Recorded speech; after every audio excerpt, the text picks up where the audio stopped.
జిల్లా Suryapet rural circle పరిధిలో ఉన్నటువంటి సూర్యాపేట రూరల్ పోలీస్ స్టేషన్ పరిధిలో నిన్న సాయంత్రం 9:30 గంటల ప్రాంతంలో మనకు డయల్ 100 ద్వారా ఇన్ఫర్మేషన్ రావడం జరిగింది. సూర్యాపేట మండలం పరిధిలో ఉన్నటువంటి సోలిపేట గ్రామంలో సోలిపేట ఆర్చ్ రామచంద్రాపురం నుంచి కుంచప్మర్తికి వెళ్లే దారికి దగ్గరలో సోలిపేట ఆర్చ్ దగ్గర ఒక వ్యక్తిని బాగా ఇంజూరీ చేసి కింద పడేసి చంపేసినారు అనేటువంటి ఇన్ఫర్మేషన్ రావడంతో ఇమ్మీడియట్లీ ఎస్ఐ గారు, సిఏ గారు, డిఎస్పీ గారు ఇమ్మీడియట్లీ సీన్కి విజిట్ చేయడం జరిగింది. అక్కడ విజిట్ చేసిన తర్వాత వివరాలకు చూస్తే మృతుడుగా మనకు మేకల జయరాములు సోలిపేట గ్రామ వాస్తవంగా తెలిసింది. దీనికి సంబంధించి ఇమ్మీడియట్లీ మనం ఈ కేసుని హత్యానేరం కింద నమోదు చేసి సిఐ రాజశేఖర్ ఆధ్వర్యంలో ఇన్వెస్టిగేషన్ స్టార్ట్ చేయడం జరిగింది. దీనికి సంబంధించి మనం దర్యాప్తు అధికారి పూర్తి స్థాయిలో విచారణ చేస్తున్న సందర్భంలో మనకి మృతుడు మేకల జయరాంకి వాళ్ళ అన్న మేకల కృష్ణయ్యకు గత కొంతకాలంగా భూమి సంబంధించినటువంటి విషయంలో గొడవలు ఉన్నటువంటి విషయం మనకు బయటకు వచ్చింది. దీని విషయంలో మేకల కృష్ణయ్య వాళ్ళ కొడుకు మేకల కిరణ్, ఇతను సిఐఎస్ఎఫ్ రాంచీలో పనిచేస్తుంటాడు, సిఐఎస్ఎఫ్ కానిస్టేబుల్గా. అతను గత వారం రోజుల క్రితం అతని భార్య మౌనికతో కలిసి విలేజ్కి వచ్చి ఈ యొక్క భూమి గొడవల నేపథ్యంలో వీళ్ళిద్దరికి పొసగక అక్కడ ఈ మేకల కిరణ్ బోరు వేయించడం జరిగింది 4 రోజుల క్రితం.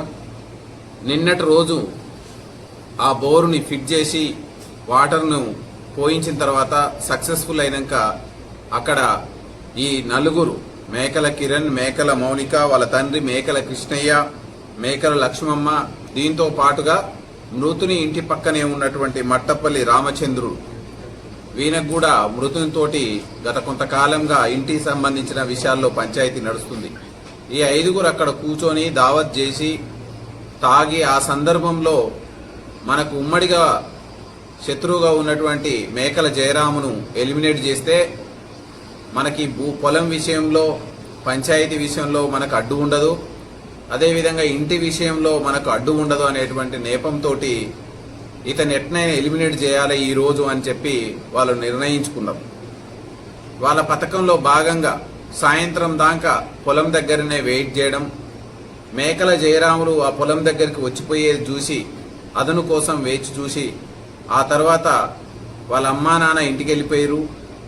మట్టపల్లి రామచంద్రుడు ఇంటికి వెళ్ళిపోయిన తర్వాత వీళ్ళు దారిలోనే కాపుగాసి మేకల కిరణ్, మేకల మౌనిక ఆ ఆర్చి దగ్గర కాపుగాసి వాళ్ళ చిన్నాన్న మృతుడు మేకల జయరాములు వచ్చేది చూసుకొని వాళ్ళకు కూడా తెచ్చుకున్నటువంటి గొడ్డలితో విచక్షణారహితంగా తలపైన దాడి చేయడంతో మేకల జయరాములు అక్కడికక్కడనే చనిపోవడం జరిగింది. ఆ తర్వాత ఈ విషయాన్ని ఇంటికి వెళ్లి వాళ్ళ అమ్మా నాన్నకి చెప్పి రామచంద్రునికి చెప్పి ఆటో తీసుకొని పారిపోవడం జరిగింది. పారిపోయిన తర్వాత ఇందులో ప్రధానంగా నేరస్తుడుగా ఉన్నటువంటి మేకల కిరణ్, ఆయన భార్య, వాళ్ళ అమ్మా నాన్న అందరూ కలిసి ఎక్కడికైనా దూర ప్రాంతాలకు పారిపోవాలనే ఉద్దేశంతో ఈరోజు 12 గంటల ప్రాంతంలో ఈ న్యూ బస్టాండ్, హైటెక్ బస్టాండ్ దగ్గరికి వచ్చి పారిపోదామని ప్రయత్నం చేస్తుంటే ఇన్ఫర్మేషన్ తోటి సిఐ రాజశేఖర్ ఆధ్వర్యంలో వెళ్లి పట్టుకోవడం జరిగింది. ఈ హత్యకు ప్రధానమైనటువంటి కారణం వీళ్ళకి అన్నదమ్ముల మధ్య ఉన్నటువంటి భూమి తగాదాలు. వీళ్ళు మొత్తం 4 అన్నదమ్ములు, 12 ఎకరాలు. 12 ఎకరాలలో ప్రతి ఒక్కరికి 3 ఎకరాలు వస్తుంది. మృతుడు వాళ్ళ పిల్లల చదువుల కోసం గత కొంతకాలంగా సూర్యాపేటలో ఉంటూ పిల్లల చదువులు అయిపోయిన తర్వాత మళ్లీ వ్యవసాయ నిమిత్తం తన భూమిని తాను చేసుకోవాలని ఊరికి వెళ్ళినప్పటి నుంచి వీళ్ళ మధ్యలో గొడవలు తరచుగా జరుగుతున్నాయి. విలేజ్లో పెద్ద మనుషుల సమక్షంలో మాట్లాడుకుంటున్నారు. అయినప్పటికీ వాళ్ళకున్నటువంటి గెట్టు తగాదా విషయాలు, ఒక 3 గుంటల విషయం, ఎక్కువ తక్కువలు ఉన్నటువంటి విషయములు, అండ్ బాగా పంపకాల్లో మంచి భూములు రాలేదన్న విషయాలు, వీటి మీద గత కొంతకాలంగా గొడవలు జరుగుతూ ఈ గొడవల నేపథ్యంలో ఈ హత్య జరిగింది. ఈ సందర్భంగా మీడియా ద్వారా ప్రజలందరికీ తెలియజేసేది ఏంటంటే భూముల విషయంలో కావచ్చు, గెట్టు విషయంలో కావచ్చు, ఎలాంటి పంచాయతీలు ఉన్నా చట్ట పరిధిలో పరిష్కారం చేసుకోవాలి. భూములు ఎక్కడికి పోవు, భూములు మాయం కావు. కానీ వ్యక్తుల మీద భౌతిక దాడులు చేసి హత్యలు చేస్తే తీవ్రమైనటువంటి నేరాలుగా నమోదవుతాయి, రౌడీ షీట్లు ఓపెన్ అవుతాయి, పీడీ యాక్ట్ పెట్టడానికి అవకాశం ఉంటుంది. అదేవిధంగా చనిపోయిన కుటుంబం అన్యాయం అయిపోతుంది. మీరు బతికి ఉండి కూడా మీరు అన్యాయం అయిపోయే పరిస్థితి ఉంటుంది. క్షణిక ఆవేశాలు, ఉద్రేకాలు ఎవరో ప్రోత్సహిస్తే ఈ తీవ్రమైనటువంటి నేరాల వైపు వెళ్లితే మీకు ఇబ్బంది కలిగేటువంటి పరిస్థితి ఉంటుంది. కాబట్టి భూముల విషయాల్లో ఎవరైనా ఏదైనా సమస్యలుంటే సివిల్ న్యాయస్థానాలను కానీ, రెవెన్యూ కోర్టులను కానీ మీరు ఆశ్రయించండి. ఖచ్చితంగా దాని మీద న్యాయం పొందుతారు. ఒక రోజు లేట్ అయినా దీంట్లో ఎక్కడ కూడా అది మాసిపోయేది లేదు. కాబట్టి దీని గురించి ఆలోచించి ఏదైనా ఇబ్బందికరమైన పరిస్థితి ఉంటే పోలీసు దగ్గరికి వచ్చినా మనం చట్ట పరిధిలో ఎంతవరకు న్యాయం చేయగలుగుతామో అంతవరకు న్యాయం చేయడానికి అవకాశం ఉంటుంది.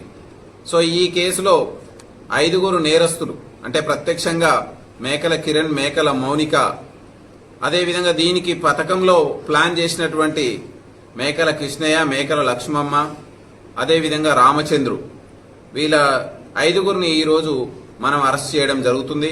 న్యాయస్థానాల ముందు ప్రొడ్యూస్ చేయడం జరుగుతుంది. రిమాండ్ న్యాయస్థానాల